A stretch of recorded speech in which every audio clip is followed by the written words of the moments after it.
Hi guys, welcome to week 4 of Shocker Strong Resilience. This week we are doing a combo topic in 2 sections. So our first section will be about coping and coping skills. And then our second section of today will be about staying in the present or being/living in the present moment. So our first thing is coping skills. And I know everyone thinks they know what coping skills are and what they're for, but a lot of people get that wrong, and that's okay. It's just not something that people really think they need an explanation for. So when we talk about coping skills, we are talking about skills that we learn, that we use in order to cope through a moment, a situation, a life event, whatever the case. That might seem pretty simple, but what coping skills are meant to do is to make things easier or more manageable. They are not meant to make the stressor completely go away or to make it perfectly easy to walk through and do. They're not magic. So I have a lot of people tell me, well, yeah, I use my coping skills, but they don't work. Well, what are your expectations of your coping skills? And how long do you do them? And how long do you try them for? And how many different coping skills have you used? Because the same coping skills don't work for everyone. I know one of the oldest tricks in the book is take a deep breath and count to 10, right? But that doesn't work for some people. In fact, that doesn't work for a lot of people. For some of us, if we take a deep breath, we're focusing on the fact that we're holding our breath, and then our thoughts start to race simultaneously while we're counting to 10, and it doesn't help do anything for us. So coping skills are not a one size fits all. They are personal to you. Some people like coping skills that are calming and soothing and help bring them to a peaceful place. Other people like coping skills that are more energy releasing and active because they have anxious energy they need to burn. And some people are a combination of both, and it really just depends on the situation. There are also coping skills that are internal and external, and then coping skills that you can do by yourself or you can do with others. So that's actually one of your worksheets this week, and you can draw your own grid if you want to, but they provide one on the worksheet. It's just quadrant, and you name coping skills that you can do alone or with others, and then that are either like internal or external. So when we talk about internal coping skills, that's the deep breathing, the counting to 10. Those are your really basic ones. I'm going to tell you about a couple more in-depth internal coping skills here in a moment. Your external coping skills are things that you do actively outside of yourself. So if it's go for a walk, if it's call a friend, if it's do jumping jacks, do a crossword puzzle, those are things that are external that you would do. So when I talk about internal coping skills that are a little bit more in depth, one of the easiest coping skills to learn is called visualization. And that is almost exactly what it sounds like, is that you close your eyes and you visualize in your mind. It can go a couple of different ways, but typically what you do is you can visualize yourself in a peaceful place and the peaceful surroundings and what you hear, see, smell, taste, feel with your hands, or what you're sitting on, and you just visualize this calming space to kind of center you and bring you back to the present moment, which we'll bridge to later, and to right now instead of whatever it was that your mind was following in its anxious little whirlwind. So different people have different things. Some people like to imagine the beach. Some people like to imagine a calming forest. And mine is the old stacks at the KU library, because that's where I went for undergrad, and it was a very cool, quiet place that not a lot of students accessed, because I went for like really old research materials, I guess, when I was there. And it's very quiet and it's peaceful and it smells like old books, like old leather binding, and like there's not really any seating. So if you want to sit and read something, you're sitting on a cool cement floor. But that's my visualization space. That's what feels calming and safe and serene for me. Yours can be whatever it is for you. Another type of visualization is if you have a particular problem or worry, that it's not just general anxiety about, I don't know, the state of the world at the moment, but a particular thing like a test coming up, or maybe a confrontation with a friend or loved one or instructor or supervisor, and you've got anxiety about that. And that visualization is, again, closing your eyes, picture in your mind's eye that problem as something tangible, something physical. So maybe it's a rock, a boulder. Maybe it's like a soap bubble. Maybe it's a ball of light or a big snowball, whatever works for you. Generally, we choose round things because for some reason that works better in visualization. And you start to imagine slowly, step by step, that your problem is, or your anxiety, whatever it is shrinking and getting smaller and smaller. So it's no longer bigger than you. It's still pretty big, but it's to the point where it's small enough that you could sit on it. Or now it's smaller to the point that you could use it as a footstool. Now it's so small you could hold it in your lap. Now it's so small that you could fit it in your pocket. And now it's so small that you're afraid if you tipped your palm over, you might lose it on the floor. That can also be a great thing that can be done with another person to guide you through it, which then kind of turns it into sort of a guided meditation. And that can be useful if you have a friend who has a really calm, soothing voice, who you're not embarrassed to have help you with that sort of thing. And it can be a different type of visualization of that anxiety if the ball, rock, whatever thing doesn't work for you, or the picturing it getting so small to where you could lose it doesn't seem like something that works for you, or that your brain maybe just can't go there because you can't imagine anything being that small of a problem, which is kind of it feels like the world we're living in right now, is that you can also picture it being small enough that you could lock it away in a safe, and that you can lock that anxiety away there when you need to, and it can't bother you, so you can get whatever task done. The other thing you can do is called progressive muscle relaxation. And this one can be guided by someone else, or you can do it yourself. And when you're doing this yourself, you can say it out loud or you can think through it in your mind. But basically, what you do is you sit comfortably in a chair, upright, feet on the floor. You could also do it laying down, preferably on your back, arms to your side, feet up, not up in the air, but like your heels on the ground, toes pointing in the air.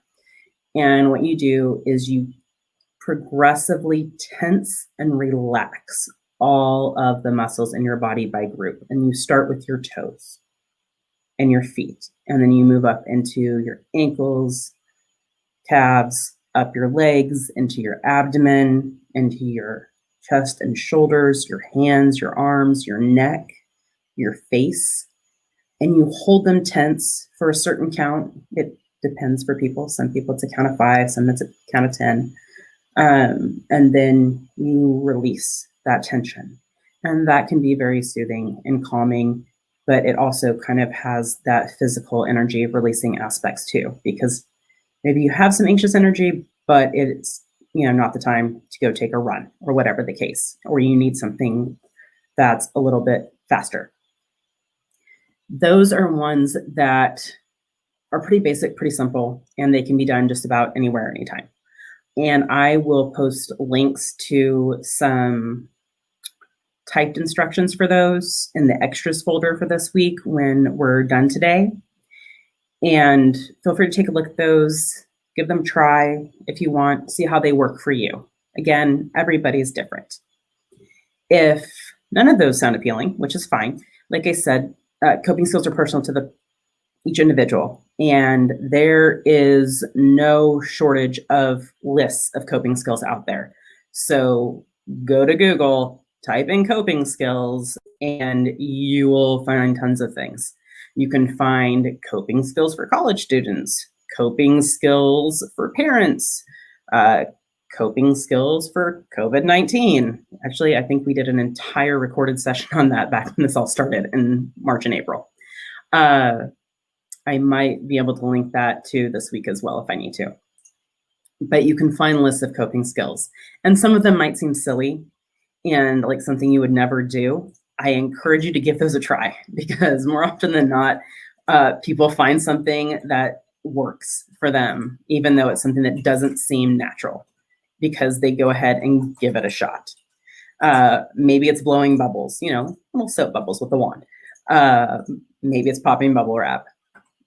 Maybe it's playing a silly game or making silly faces with a friend, and you're like, I'm how old? And this is what I'm doing.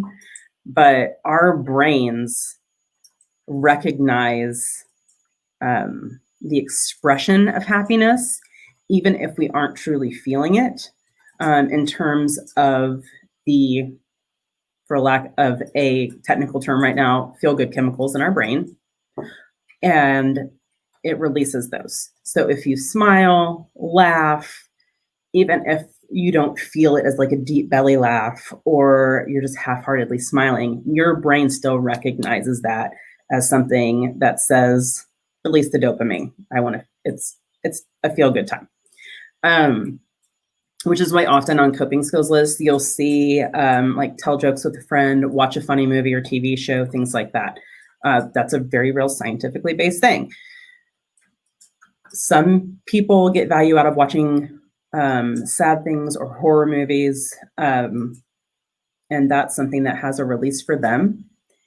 Action movies, though, all around seem to be very ineffective at easing anxiety or as a coping skill. So any of the coping lists you see, run through them, give them a shot. If something seems awkward or uncomfortable, don't stress yourself out by putting yourself in a position where you feel physically uncomfortable, because that's not going to help you cope. That's very different from trying something that just sounds a little odd or silly. So again, the purpose of coping is to help get you through a moment, or to help something be more manageable or easier. Coping skills should not stress you out. If they do, they are not the right coping skills for you.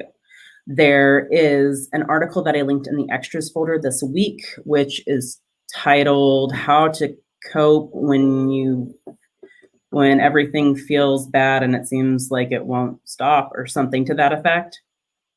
And it goes through a lot of different things for coping, just everyday things that you can integrate into your everyday life, like sticking to a schedule, making sure you stay active and you don't have to go to the gym and put in a lot of cardio or lift a bunch of weights. Just get outside and take a 15-minute walk. It will work wonders, I promise you. Keep a journal. And on that note, guys, I know journaling seems synonymous with keeping a diary, which seems like a very middle school girl thing to do. But journaling isn't that necessarily. It can be, and it can look like that, and that's fine. But journaling can be anything, and it can be anywhere. It doesn't have to be in a little diary with a nice little, heart-shaped lock and key to it or whatever. It can be a composition book. It can be a notebook. It can be a sketch pad, whatever. Journaling doesn't have to be writing this letter to yourself about how your day went and what you're stressing about and what went well. It certainly can be, but it doesn't have to. It can be whatever you're taking out of your mind and putting on paper, so you get it out of your head and into another medium that you can kind of control and release it from your consciousness, right? So if you like to draw as a form of stress relief and you have a sketchbook that you keep drawings in, bam, you've got a journal. I mean, it can be without words, really. It's whatever helps you. There's also a section in that article about staying in the present, which again is our second half of today's topic. So I'm not going to go too much into that one right now. Taking care of your physical health. Again, I'm not saying you have to go completely revamp your diet, go keto, Atkins, whatever, fad diet, anything like that. Stay hydrated, eat when you need to eat, get plenty of rest. Those are 3 pretty simple everyday things that we can each do. My water cup is 20 ounces. I try to drink 3 to 4 of these a day, which is upwards of half a gallon. That's my goal, and I really try to stick to it. Is that as much water as I'm supposed to have? Just about, if I do drink that much.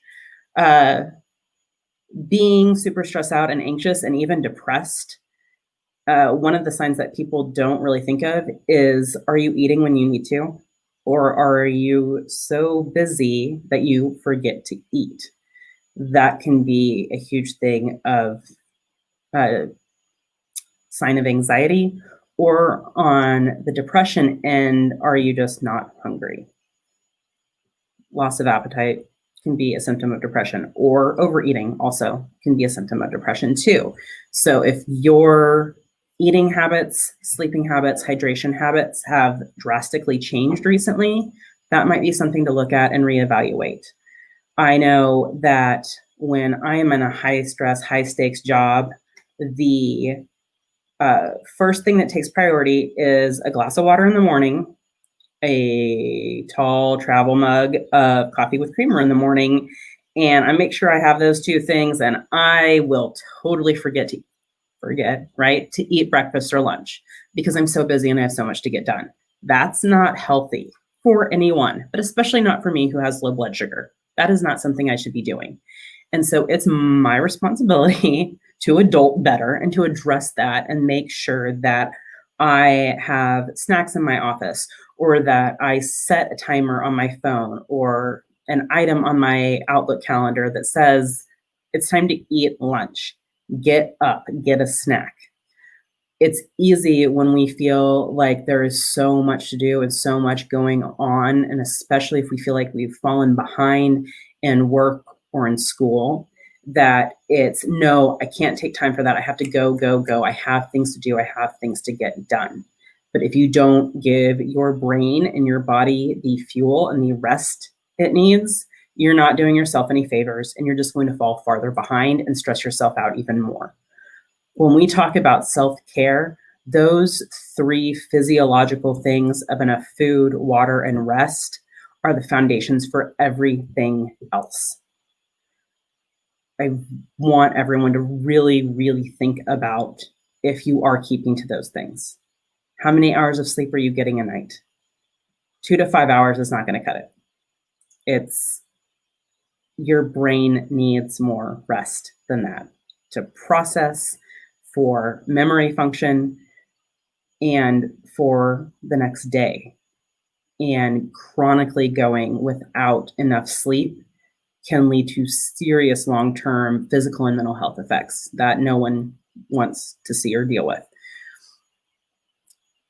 Another thing for coping that can be really useful in terms of sleep is stay off of your phone and your tablets and your laptops and any screen that emits blue light. Even if you have a blue light filter on it or a nighttime setting and that's what you use at night, stay away from it for the 30 minutes before you intend to fall asleep. That will go a long way. Blue light, especially, will trigger your brain to think it's time to be awake and that it's daytime when you're trying to fall asleep because it's nighttime. Stop faking out your brain. You're stressing it out. You're stressing yourself out because you're not getting enough sleep or because it's hard to fall asleep and you think you have insomnia, but really you're just getting too much blue light. Stop it. Be off of the screens for at least 30 minutes before you go to bed. Try it. It'll do you wonders.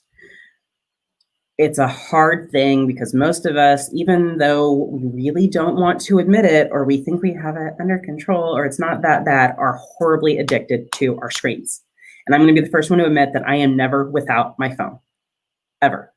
I can say it's because I have 2 kids and I need to be reached in a time of emergency, or that even if I'm not on call for work, someone may need to reach me for some type of consultation or something, or if I'm a backup for somebody. But really, I'm just addicted to my phone and I want to have it with me at all times because I feel like I have to, because I feel naked without it. I think most of us are in that boat, and acknowledging that is really the first step. It's like any addiction, right? Acknowledging that you have a problem is the first step. You're probably addicted to your phone. Try to step away from it just for those 30 minutes before bed. All right, set your alarm for the next day, check all your social media, whatever. And then the next 30 minutes, I don't care what you do, as long as it does not involve a screen. I know that's going to be a challenge for a lot of people. Try it for a couple of nights, see how you do. Try to increase that by one night, every time you make an attempt at it. See how it works out for you. Limiting your time on social media and your consumption of social media is a huge self-care coping skill that you can use, because there's enough awfulness going on in the world right now, or uncertainty going on in the world right now, that we don't need to add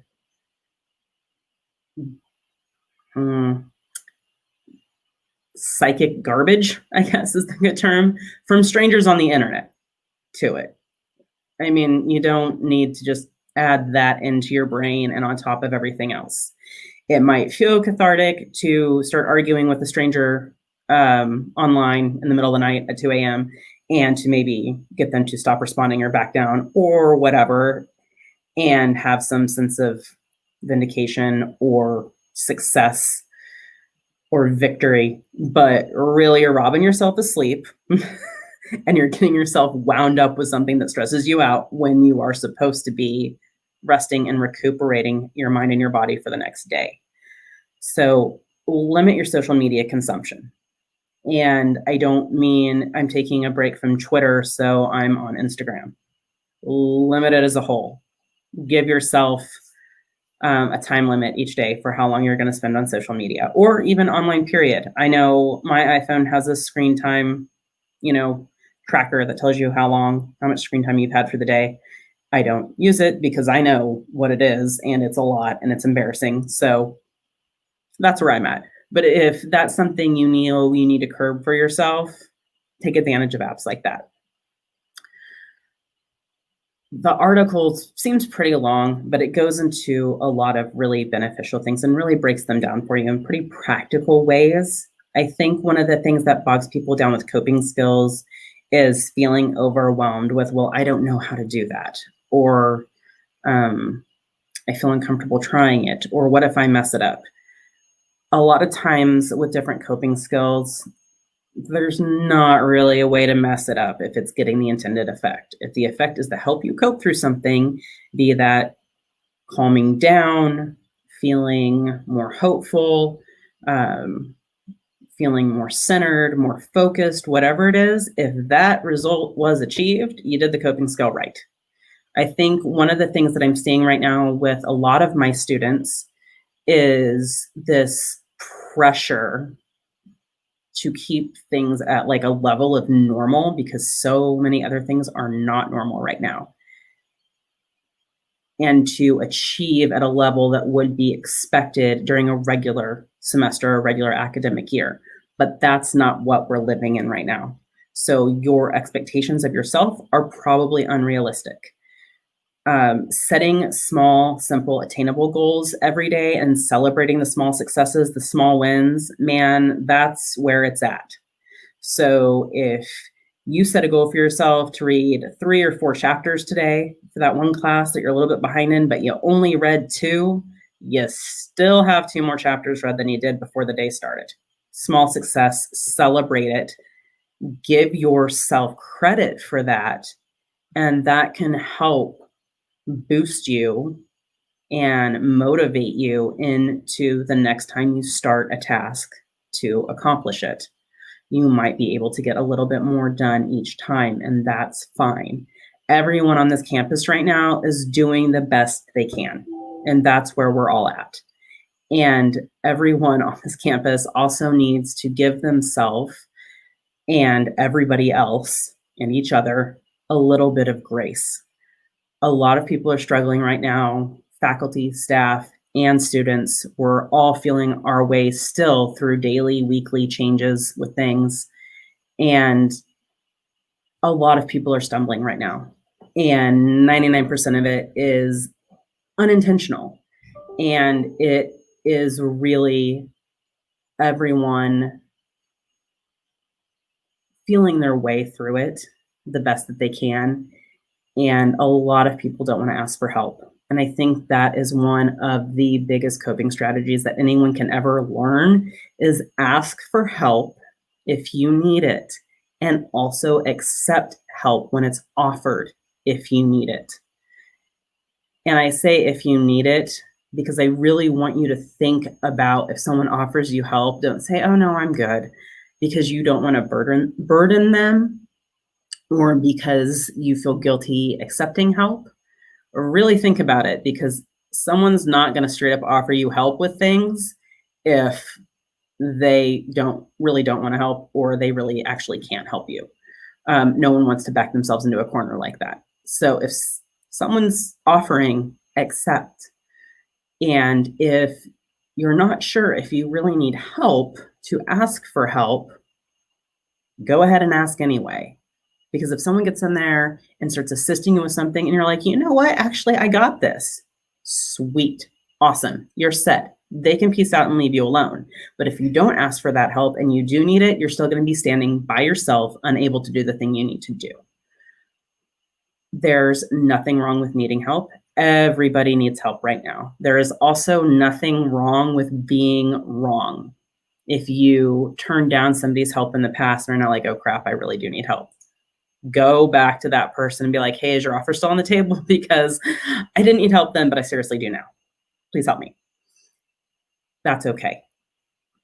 Everyone, I think, needs to reevaluate every day where they're at just as a human being, and what it means for us to support one another as a community to get through tough times. And that's part of what coping is. It's helping take care of yourself, and it's helping take care of those in your community. And it's letting those in your community help you when you need it. That's the biggest thing. So there are also unhealthy coping skills, and I'm not going to touch on this too much before we get into living in the present moment, but unhealthy coping skills work. They do, which is why people continue to use them even though they're unhealthy, because if they weren't, they wouldn't use them. If you have some unhealthy coping skills that you're using right now, and you know they're unhealthy and you need to stop, but you're not sure how, or you don't know what you're going to replace it with, reach out to a professional for assistance. You can contact CAPS, Counseling and Prevention Services, and meet with a licensed mental health professional, and figure out some healthy coping skills that you can use to replace unhealthy coping skills. It's just like with smoking, right? People get attached to the motions and the physical movements of smoking as much as they do to the nicotine. So that's why a lot of people pop gum or lozenges or candy or whatever, because that helps with that. It's a replacement. You can do the same thing with coping skills or professional help. You can reach out to Care Team too. We've got 2 coordinators located in RSC on the 2nd floor, and I'm located in Shocker Hall. So we're around. Each of us are on campus at least 2 days a week. So you can find someone either in person or through our website or through the reporting form or email or phone calls or our social media pages, as long as it's, less than 30 minutes before or more than 30 minutes before bedtime, and reach out to us. We are more than happy to help. That pretty much, I think, sums up everything for coping skills that I really wanted to touch on today that's not included in the worksheets. Up next, we're talking about living in the present, and this is often known as mindfulness, which has been a really big hot topic recently. Everybody talks about being mindful and practicing mindfulness. So before I let my guest hit on some of the stuff for living in the present, I want to clarify what mindfulness is and is not. So mindfulness is staying in the present moment and not winding yourself up by ruminating on things that happened in the past and going over and over them and wishing you had done something different. I should have said this. I could have done that. You can't. You can't go back in time. You're not magical. You cannot change what has already happened. And that's difficult to live with, and it's kind of uncomfortable. But I think one of the biggest messages I've always sent to my clients, never matter who or where they were, is that if you are going to grow and better yourself as a person, you need to get comfortable with being uncomfortable, because that's what growth is. And that's hard for us human beings, to sit with the discomfort of past mistakes or of the potential of failure in the future, or even not even failure, just not doing as well as we wanted to, not meeting our own expectations. Those are very real things, and we got to ease up on ourselves. I'm not saying don't have goals. I'm not saying don't have standards by any means, but make sure they're realistic and make sure that you are keeping yourself in the present. So yes, you're going to have a goal in the future. What are you doing right now to help you reach that goal? It's one thing at a time. If you focus only on the big goal at the end, you're going to get overwhelmed, and it's going to seem like you're never going to get there. But if you focus on the little steps to get there right in front of you, it's a lot more manageable. So don't think too far ahead and get especially all caught up in the what ifs, because you can what if yourself to death. And don't stay stuck in the past. Like I said, no one's magical. No one's going to the future. No one's going to the past. We are all just able to stay right here and focus on what's going on now and what we can control and what we can't control, and what actions we can take or not take right now to better our situation. Mindfulness is not 24/7 YOLO. I want to be very clear about that. It is not, hey, I'm living for the moment. I'm going to do whatever I feel like right now. That's not mindfulness. There's a time and a place for that. It's typically called college, but now we're in the middle of a pandemic. So sorry. There's obviously going to be opportunities for that, in life as we go forward. And we're not in the middle of the pandemic, but right now, being the typical degree of wild and reckless is a little bit more dangerous now because, again, global pandemic, deadly virus, they don't mix. So that's not what we're talking about. Mindfulness is very much doing things intentionally in the present and with thought and purpose. It is something that is responsive, meaning it's thought through, as opposed to being reactive, which is being felt through.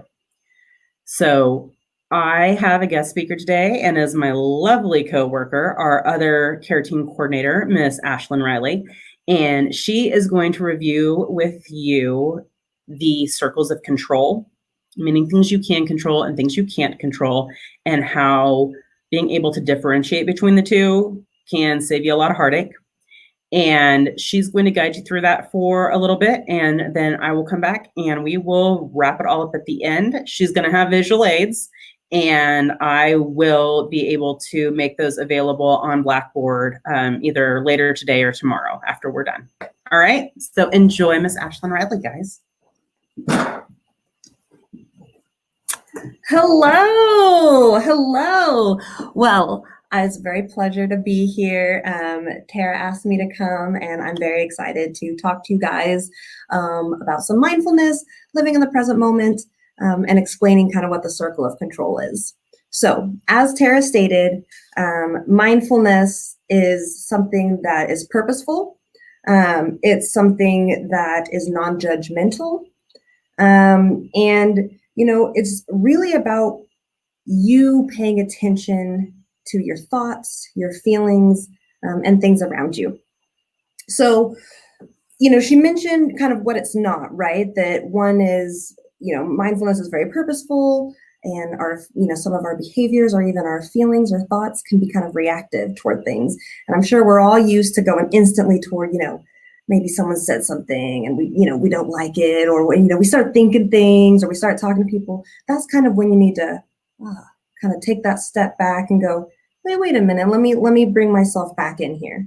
So remember that with mindfulness, living in the present moment, it's all about building this stability and something that's remaining stable over time, versus being reactive, or spiraling into kind of those thought patterns that kind of happen to us when we're alone. It's a weekend, it's 9 p.m., and we're just kind of alone with our thoughts, right?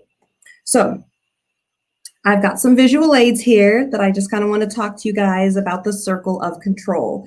Now, the circle of control, as Tara kind of alluded to, it has things broken down into what we can control and what we can't control.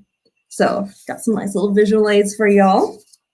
So here's kind of a simple little picture. It says things I can control. And if you can read there, some of the things that we can control in our daily lives are asking for help when we need it, taking care of ourselves, eating right, sleeping right, staying hydrated, practicing self-care if we need to take a break or if we're stressed. Who your friends are, right? You get to pick and choose who you want to hang out with, who you want to talk to. Learning from mistakes. That's something else that is, unique to every person, right? We control what we do, the actions that we take, and nothing wrong with making a mistake. That's how we learn, that's how we grow, and that's how we go, oh, okay, I know how to do it better next time. Or, oh, okay, now I know how to navigate it. Mistakes are okay. If we didn't make mistakes, no one would ever learn anything, right? So mistakes are good. Mistakes are good. You can also control your own goals, right? No one's setting goals for you. You set your own goals. You control your own effort. That might be the amount of time you want to study.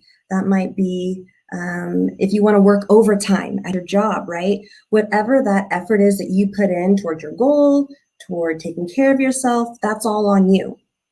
And your behavior, lastly, right? We are all responsible for our actions.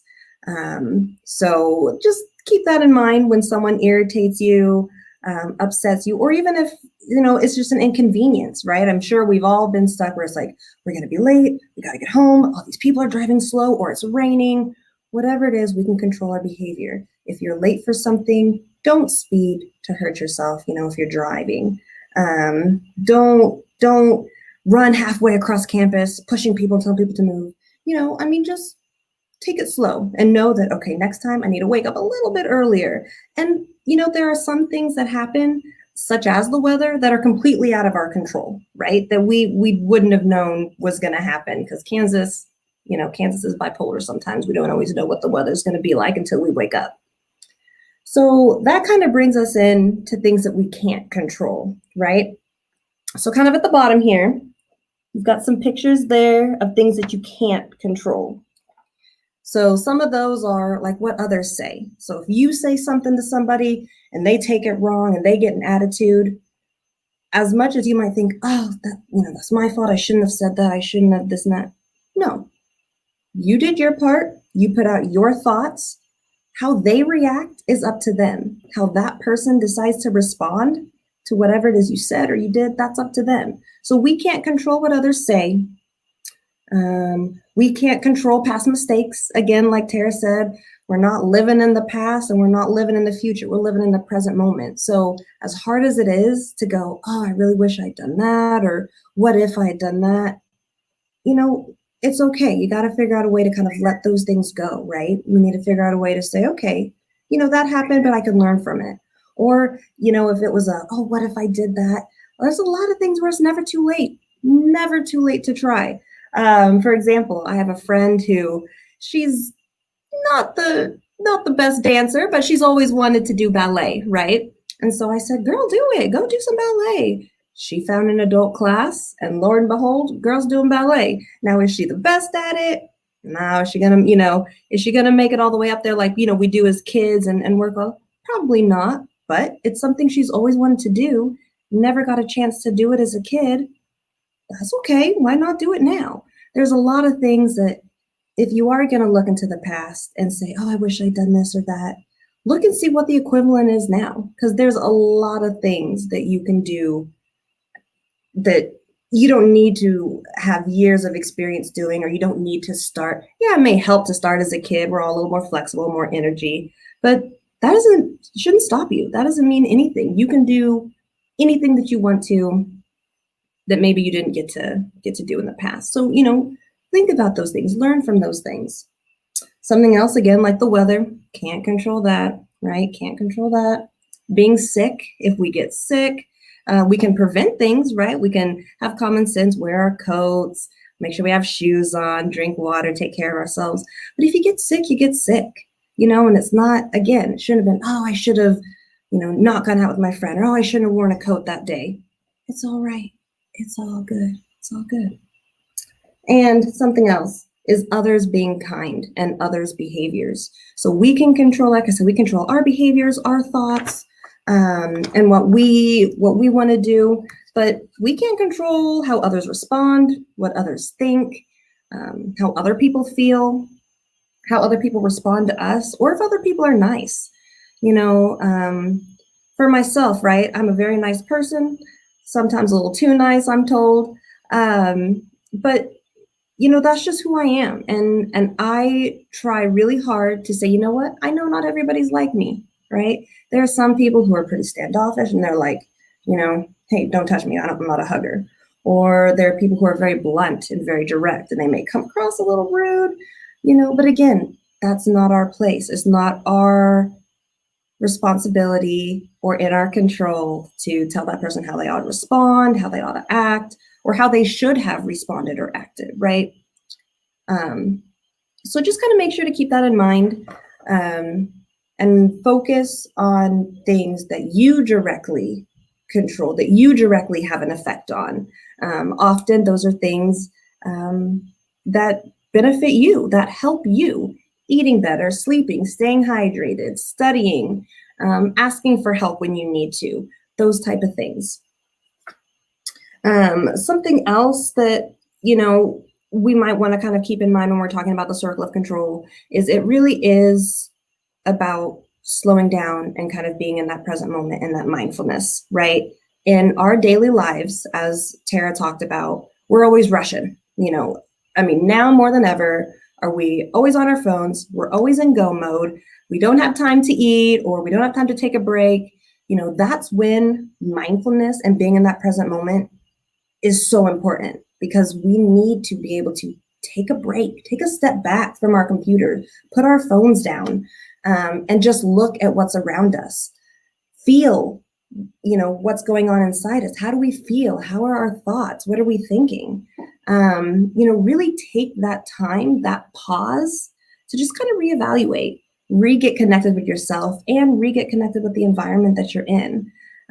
Oftentimes, if we were just to take a break in the office, guarantee you would notice things or see things that you didn't even know were there. They've probably been there the entire time, but we've been so busy, we've been so anxious, so stressed, whatever it is, that we weren't able to see it, right?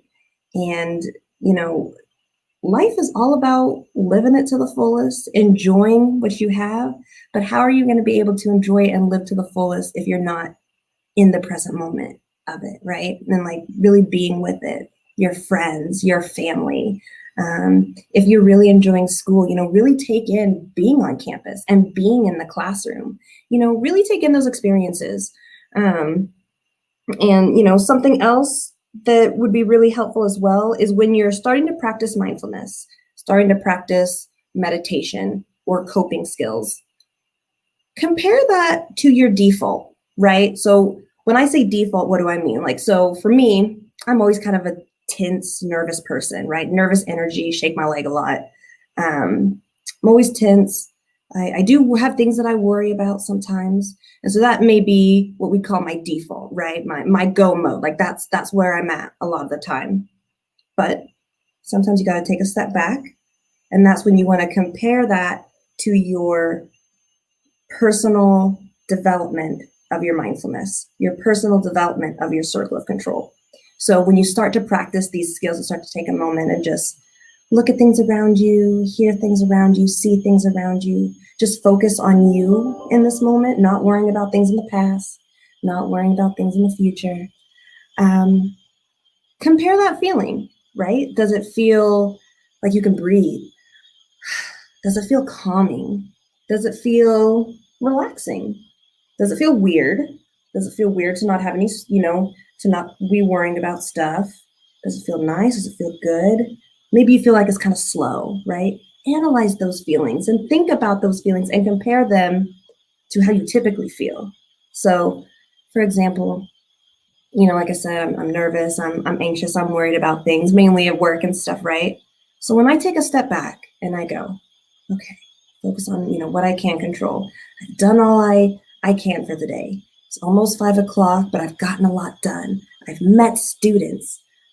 I talked with them. I spread information, all wonderful things. I sent emails. I made some phone calls, all within the level that I want to get through for today, right? And so I go, man, I just look on the back. It feels pretty good. I feel accomplished.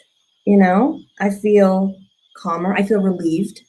I feel appreciative of myself and my abilities. And man, when I look at this Ashlyn, this calmer, this more in control, I go, man, this is a really nice feeling. It's really nice. Now, am I going to be like that all the time? Probably not. And that's okay. Mindfulness is not something that you need to be mindful 24/7. I think really it would be kind of impossible for us to be in a completely present moment mindfulness state all the time, because it does take some work. Coping skills, just like anything, there's a little bit of work involved to it, right? A little bit of practice. But through practicing, through learning these skills, through that introspection, you can take moments so that when you start to see yourself getting really stressed, you'll start to see, man, my thoughts are the past, the present, the future, scattered all over the place. You can take a minute and you can say, hold on, let me practice my mindfulness. Let me practice some meditation. Let me look at my circle of control for the day, right? And you can take that break and take that minute, you can take that pause. And that pause can do wonders for your energy, for your mood, for your productivity, for your attention, right? Something else that I think is that people miss with mindfulness is, while it is helping to bring your attention to the present moment, it is helping to curve and slow down some of those thoughts. It also is just really helping you practice being attentive, right? Helping you learn to guide your thoughts, to train your brain how to think about things, how to see things. And I think if you practice some of that mindfulness and some of that, practicing that attention on, okay, let me try to focus on my breath or my thoughts today, or let me focus on my body's posture, or let me just focus on external environmental things around me, right? You'd be surprised how that will move into things like your academics and being able to focus on studying maybe a little better, or what the teacher is saying, or what you're reading a little bit better, because you'll have those skills and that ability from your mindfulness to be able to bring again your focus and those thoughts back to the process or the moment at hand. So, do some comparisons, because you'll see yourself, you'll definitely see growth, you'll definitely see change when you compare your default self to the mindful present moment of who you are and who you want to be. Lastly, what I have for you guys, again, is kind of just that focus on what you can control. So here's another little image I have here. So focus on what you can control, and you've got 3 circles in it. You've got your control, your influence, and what they call your moaning in this one. So again, control is where we want to stay, right? Controlling is the thing that we can directly impact and the thing that we can do something about. We can do something about our stress. We can do something about our anxiety. We can do something about our lack of sleep or being hungry, right? We eat, we sleep better, we put our phones down at night. right? Those are all things that we can directly control and have an effect on ourselves without anybody's help. We don't need anybody else for that. Then you have your influence section, and that's kind of that middle section. The influence this is where we are trying to achieve something, a goal, no matter how big or small. And our aim is to do this through the support of others. So that's where, if you're feeling anxious and maybe you've tried mindfulness, you've tried coping skills, and you're like, they work, but I'm still just really struggling. That's when you go to CAPS.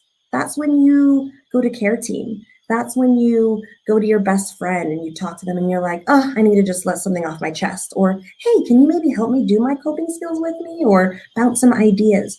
So that influence section is where it takes part of us, right? It takes some of our own abilities, but we also will ask for the help or the resources or whatever it is for another person, from another person. So keep that in mind too. So don't ever feel like, circle control has got to be just me. It's got to be just me. I can't ask for anybody's help. No one else can influence me, this and that.